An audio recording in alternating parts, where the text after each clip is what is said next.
So let's start with a bold vision.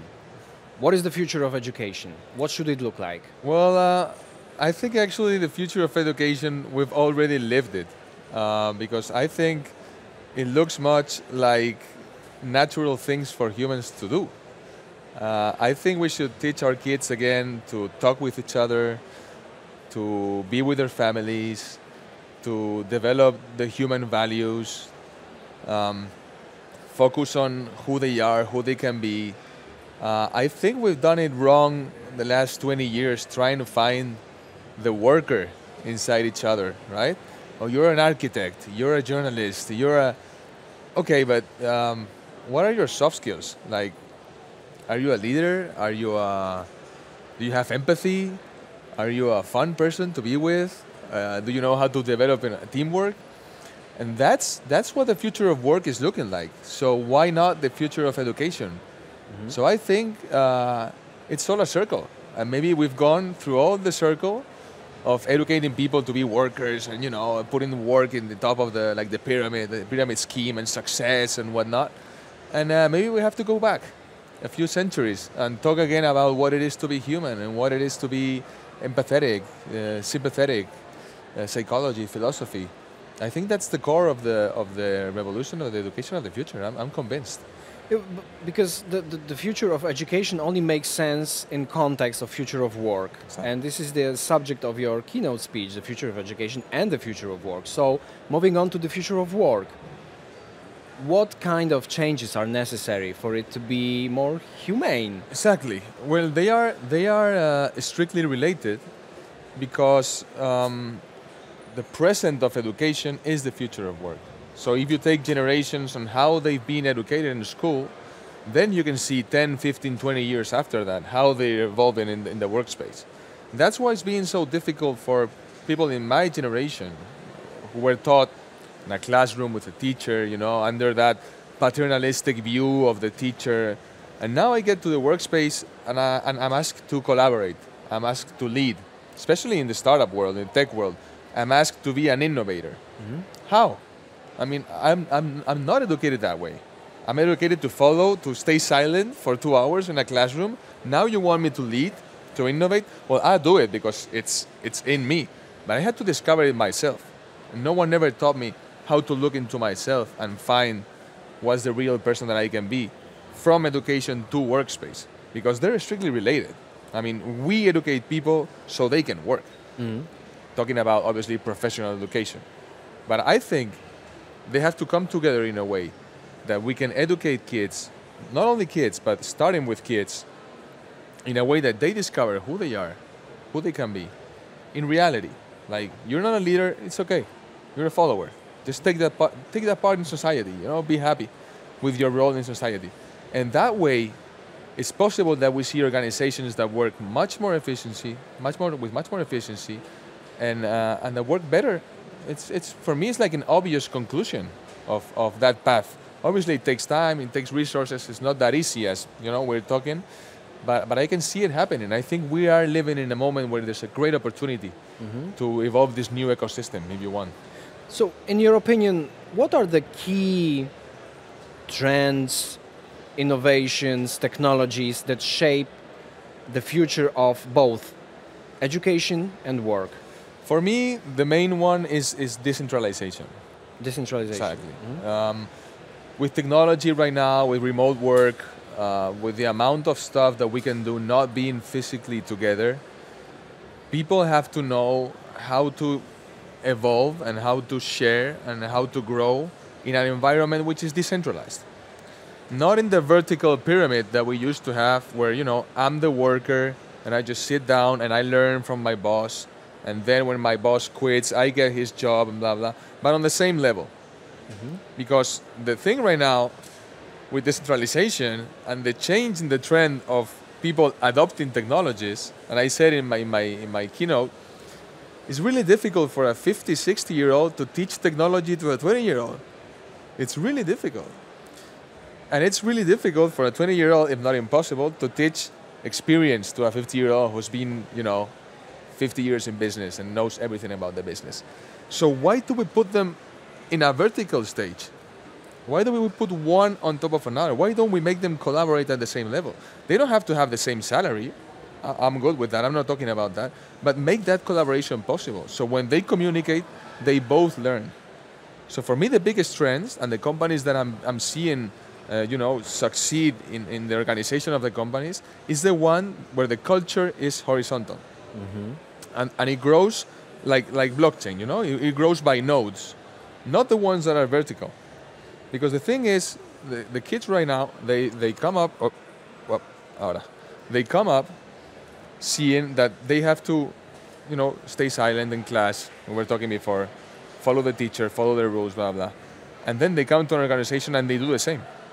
Suddenly, the one that speaks up in the organization, that proposes something new, that comes up with a new innovation, a new trend, boom, he goes up. And he doesn't even know why, And I'm a good example of that. Innovation has brought me a lot of fun and, and money and, and a good life, but I had to build it myself. So I think that if we can focus on sharing with our kids and with our students that the trend is actually to be horizontal, decentralized, remote, speak up, collaborate, communicate, share your feelings, that is what I think will create the successful institutions of the future. So I get that what you're saying is not just decentralization, it's also more democracy. It's difficult to talk about democracy as we know it. Like, should we all vote for stuff in a company, for example? I see. I don't think so. I don't think we should. I don't think we should vote. But I think we should be taken into account. Like, if we're talking about marketing and we're focusing on a company that wants to make sales, for example, in TikTok or any new social network of this kind, maybe the boss, the project leader, is a 20-year-old. We all have to be okay with that. Maybe he's the most appropriate person to do it. Not because someone studied a master's, not because someone has been 30 years in the company, has always have to be the leader. How do we teach that 50-year-old that sometimes he has to be under the team managed by a teenager because it's in the advantage of the company? When you mentioned decentralization, I instantly thought remote work and remote education. Of course. What are your thoughts on that? I think it's the future. I mean, why should we spend 4 years, 5 years, or even 13, 15 years in the school, in the same place, with the same people, doing the same things at the same time? Every Monday at 9 we have maths. Every Tuesday at 4 we go to gym. It doesn't make sense. We humans are not built like that. We humans create when we are bored. Maybe we create when we dream, when we sleep. Maybe we come up with good ideas on a weekend. I have to have the tools and the options to deliver that creativity on a Sunday afternoon because it came. And it doesn't have to be that I checked in my job and count me the hours. It doesn't work like that.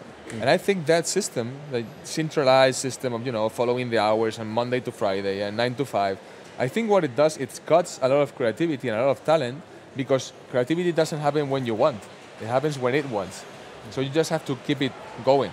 That's why for me, decentralization and remote work will give people the opportunity to share, to connect any given moment. Like it's 6 a.m. on New York, but it's 10 in Spain, so we just, we connect, or we talk, or I leave you a message or a voice note, and blah, blah, we take it from there. That's why I think the 9 to 5 model is done. So again, connecting education and work. If in the workspace 9 to 5 is done, why are we still having 9 to 5 classes, schools, and relationships? I have to confess, I wasted 3 years of my life studying what I shouldn't have studied. And I know your startup, Caira, and what you do. Could you please speak a little about what you do and why it's important for young people that choose their path of life? Exactly. Well, you had the problem like a lot of people had the problem. I mean, it's not a matter of you personally. A lot of people, you're young, you're 17, 18, you don't know why, you don't know how. You just know that your parents keep pushing you to study, I don't know, economics or whatever. What we're doing in Caira is we're trying to reshape the ways students relate with their curriculum. Not based on maybe history, economics, or like a professional path, but based on soft skills and humanity and personal talents that they may have. So we created, with our psychologists, we created like a new way of delivering what a student can actually do with his talents and his soft skills. So we divided into 6 different parts. 6 different parts that we think are naturally intrinsic to the human being. So we all have them. It's impossible that in one part in Caira you cannot do one part because you're a human. So you have human values, you have leadership, more or less, but you have it. You have teamwork, more or less, but you have it. You have empathy, more or less, but you have it. So we try to find it. And after we find that, in combination with your normal skills, your schools, your degrees, your relationships, the cookies of your search, your interests, we try to give you a career path that will be more suitable, not only for you, but for you in your role of the future. Like for the you of the future.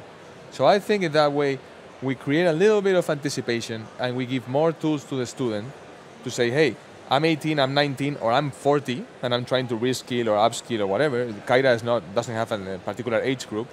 But we give you the tools to know more about yourself. And then, step 2, we actually connect you with institutions. And we actually connect you with other students. And we actually connect you with people like you, with mentors, with a proper team of Caira, with our institutions all around the world. So it's not only a matter of knowing yourself, know yourself, and then use technology and the tools to relate, to connect. But first you have to know yourself. If you don't do that first step, you're going to end up like we talked before, being a fish on a forest full of monkeys and being asked to climb a tree, and you're like, no, but I'm a fish. No, but you have to climb. It's not going to happen. You're a fish. So what we're trying to do is bring it before and tell you, hey, you're a fish. You're probably going to do better in water. I'm just saying. So here's the water. Here's other fish like you. Go swim and go look for what's going to make you happy. If you don't want, you want to try to climb, okay, the Caira is open. It's not like we give you the path. But we say, hey, after our studies, after what we've seen of you, comparing via artificial intelligence with other people like you, we think you're a fish. And here's the sea. So give it a try. No, I prefer to climb trees. Okay. I'm good with that. I'm just saying the other way could be better. And we try to help people that way. It's very, very, very pleasing as an entrepreneur to have that kind of company.